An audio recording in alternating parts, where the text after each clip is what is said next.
Friends, நம்ம இன்றைக்கி பார்க்க போகிறது என்ன அப்படின்னா ஈத்தர்கள் தயாரிக்கும் பொழுது தான், அதாவது ஆல்கஹாலின் மூலக்கூறுகளுக்கு இடைப்பட்ட நீர் நீக்கம். 443 கெல்வின் வெப்பநிலையில் எத்தனால் அடர் H2SO4 வினைப்படுத்தும் போது நீர் நீக்கம் நடைபெற்று ஈத்தீன் கிடைக்கிறது என்பதை நமக்கு முன்னாடியே தெரியும். அதேபோல் 413 கெல்வின் வெப்பநிலையில் நீர் நீக்கத்திற்கு பதிலாக பதிலீட்டு வினைகள் நடைபெற்று ஈத்தர்கள் நடைபெறுகிறது. எத்தனால் கான் H2SO4 413 கெல்வின் வெப்பநிலையில் CH3 CH2 bond O bond CH2 CH3 டையத்தில் ஈத்தர் கிடைக்குது. வாங்க வினை வழிமுறை பார்க்கலாம். வினை கலப்பின ஈத்தர்களை விட எளிய ஈத்தர்களை தயாரிக்க சிறந்த முறை. அதாவது கலப்பின ஈத்தர்கள்னால் அந்த ஆக்சிஜன் அணுவுடன் இணைந்துள்ள 2 தொகுதிகள் வெவ்வேறுமானவையாக இருக்கலாம் அப்படின்னு சொல்கிறாங்க. 2 வெவ்வேறு ஆல்கஹால்களை சேர்க்கும் போது வெவ்வேறு ஈத்தர்களின் கலவை உருவாகிறது. இதனை பிரித்தெடுப்பது மிகவும் கடினம்னு சொல்கிறாங்க.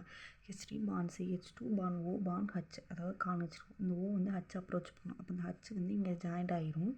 Next CH3 CH2 bond OH இதை ஆட் பண்ணும்போது இந்த இடத்துல என்ன நடக்குது அப்படின்னா CH3 CH2 bond O H bond CH2 CH3 அப்படின்னு சொல்கிறாங்க.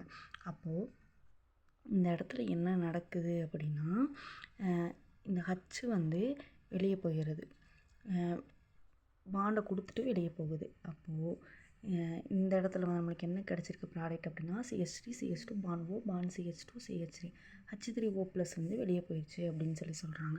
அவ்வளோதான் ஃப்ரெண்ட்ஸ், உங்களுக்கு ஈஸியாக இருக்குன்னு நினைக்கிறேன். தேங்க்யூ.